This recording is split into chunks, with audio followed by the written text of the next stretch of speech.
하나님 말씀은 사도행전 18장 24절에서 19장 7절까지 말씀입니다.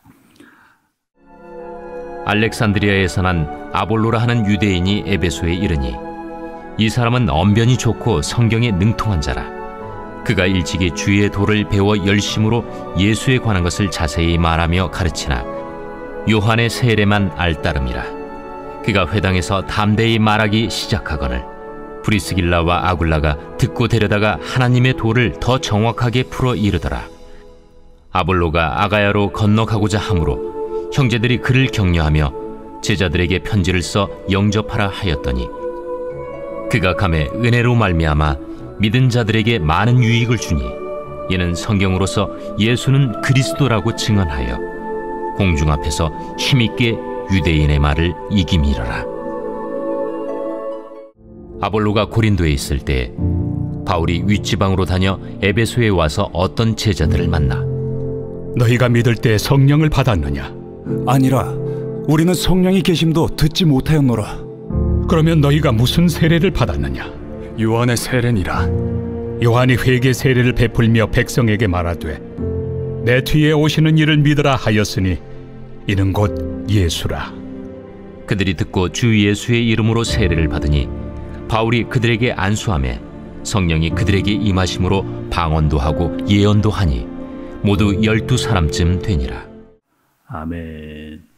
여러분, 오늘은 두 사건이 등장을 합니다. 첫 번째는 어떤 사건이냐? 아볼로라고 하는 사람이 오늘 말씀에 등장을 하고 있어요. 또 이 아볼로라고 하는 사람이 어떤 사람인가 성경을 좀 살펴보니 24절의 말씀에 알렉산드리아에서 난 아볼로라 하는 유대인이 에베소에 이르니 이 사람은 언변이 좋고 성경에 능통한 자라, 이렇게 이야기합니다.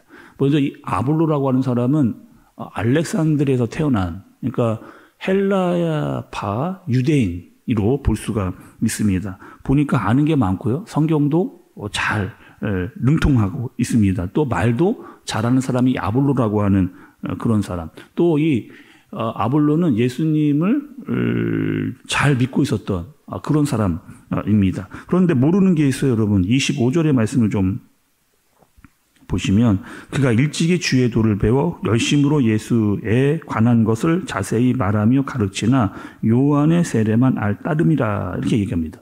그러니까 아볼로가 지금 아는 것과 모르는 것이 있는데 특별히 모르는 것은 무엇이냐? 요한의 세례만 알았습니다. 요한의 세례는 뭐예요? 물 세례. 그리고 모르는 것은 지금 성령 세례는 알지를 못한다, 이렇게 이야기를 하는 거죠. 그런데 이 아볼로가 브리스길라와 아굴라를 만나게 됩니다. 그리고 이 브리스길라와 아굴라가 이제 그 아볼로에게 예수님 이후에 성령에 대해서, 우리가 계속 이 성령의 세례에 대해서 이야기를 하고 있는데 이 성령의 세례에 대해서 이 아볼로에게 알려주는 거죠. 그러니까 논리적으로, 말씀적으로 그분이 오신 것이 맞다, 그것을 이 아볼로에게 이제 알려주는 겁니다. 그리고 지금 아볼로가 아는 것이 지금 잘못된 게 아니고 틀린 게 아니었거든요. 근데 빠진 게 있었어요. 그 빠진 것을 더 정확하고 분명하게 알려주는 그 역할을 브리스길라와 아굴라가 하게 된 겁니다. 그러니까 전에 알던 것보다 이 아볼로가 더 확실하고 분명하게 알게 되어진, 복음이 정말 이런 것이구나를 깨닫게 되어지는, 그리고 믿음이 성장되어지는 그런 경험을 하게 되는 겁니다.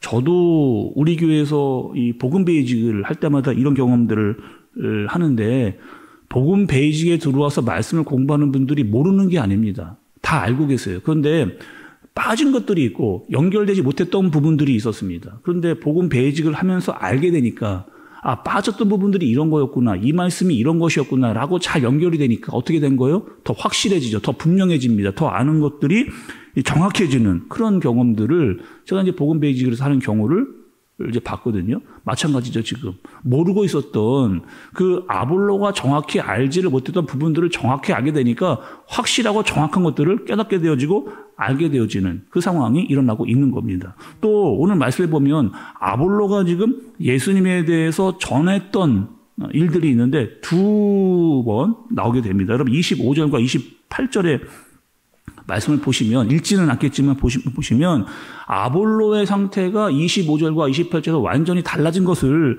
볼 수가 있어요. 그러니까 25절에서는 열심히 열심으로 했습니다. 그러나 성령에 대해서는 알지를 못했거든요. 세례 요한에 대한 물세례만 알았습니다. 그런데 28절에는 성령을 알고 되니까 더 힘있고 분명하게 예수님을 전하는 아볼로의 모습을 우리가 보게 되어집니다. 그리고 두 번째는, 두 번째 사건으로는 바울이 이제 에베소에서 어떤 제자들을 만났다라고 이렇게 이야기를 하세요. 2절의 말씀 여러분 좀 보시기 바랍니다. 19절의 2절의 말씀을 보면 이르되 너희가 믿을 때에 성령을 받았느냐? 이르되 아니라 우리는 성령이 계심도 듣지 못하였노라 이렇게 이야기합니다. 그러니까 나름 지금 제자라고 하는 사람들이 있는데 이런 사람들이 어떤 상태냐? 잘 보았더니만 조금 전에 보았던 아볼로와 똑같은 상태라는 것을 볼 수가 있어요. 그래서 바울이 어떻게 하느냐? 6절과 7절의 말씀을 보면 그들에게 안수합니다. 근데 안수할 때 성령이 임하는. 자, 여러분 여기서 좀 우리가 좀 체크하고 좀 보고 가야 될 것이 있는데 보통 보면 다른 교단에서 이런 경우를 얘기를 하는 경우가 있습니다. 봐라, 바울이 안수를 하니까 안수할 때 성령이 임했지 않느냐 이렇게 이야기를 하는 경우. 그래서 목회자가 안수를 해야 성령이 임한다. 여러분 어떻게 생각하세요? 물론 여러분 그럴 수도 있습니다. 특별한 경우에 여러분 그래요. 지금은 여러분 특수한 그런 상황입니다. 보통 성령은 언제 임하느냐? 여러분 언제 임합니까? 우리에게 임하신 성령 세례는 언제 우리에게 임해요, 여러분? 목회자가 안수할 때 임합니까? 그렇지 않거든요. 어떻게 해요? 나의 죄를 고백할 때, 하나님 앞에 나의 죄를 고백하고 나의 잘못을 인정하면서 예수 그리스도를 주라 고백을 할 때 우리에게 성령이 임하시는. 그래서 이 성령의 역사는요, 목회자를 통해 올 수도 있지만 목회자가 주어지는 게 아닙니다. 어떻게 해요?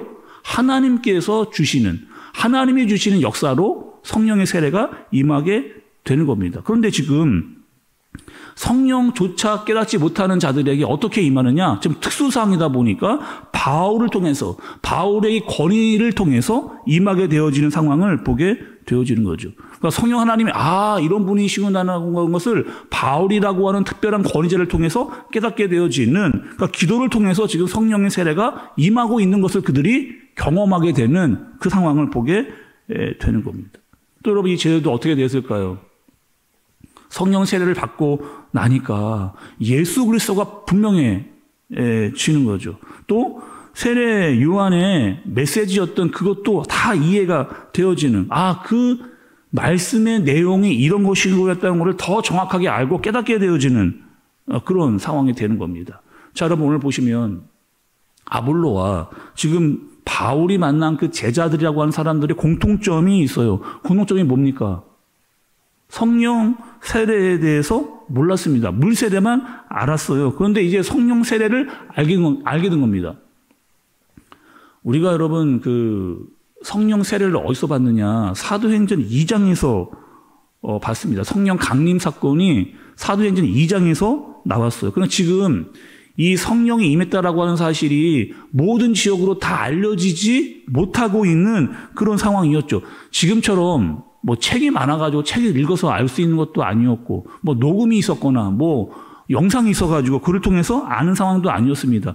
그렇다고 신학교가 있어서 말씀을 체계적으로 배울 수 있는 그런 시스템도 아니었어요. 그러나 세례 요한이 이미 이야기했던 말씀이 있습니다. 누가복음 3장 16절의 말씀을 보니까 그럼 한번 들어보세요. 세례 요한이 그 당시 어떻게 먼저 이야기를 했는지.